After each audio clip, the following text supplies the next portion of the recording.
Ambiance terrifiante à la chapelle Gonaguet. Dans les maisons, des horribles décorations. Ici, les morts prennent vie à travers des créations réalistes, une fascination pour Halloween importée d'outre-Atlantique.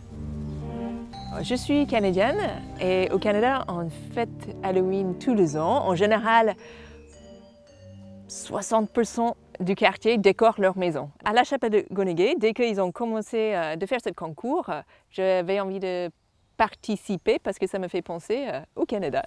Dans le jardin et à l'intérieur de la maison, les fantômes et zombies ont pris leur quartier. Décorer pour Halloween est une tradition dans la famille Iredal qui se transmet de génération en génération. C'est une maison hantée du coup. Et là, il y a des personnes qui se sont déguisées, qui vont aller demander des bonbons. J'ai à peu près fait tout, à part les toiles d'araignée. D'autres habitations ont été affreusement décorées dans la commune. Toutes participent à un concours de maisons hantées.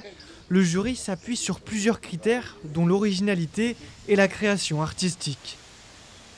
Le bricolage, effectivement, ça compte beaucoup. On en a visité encore hier où c'est les enfants qui avaient fait les décos eux-mêmes avec des cartons. Et c'était vachement chouette, ouais. Quelle maison l'emportera?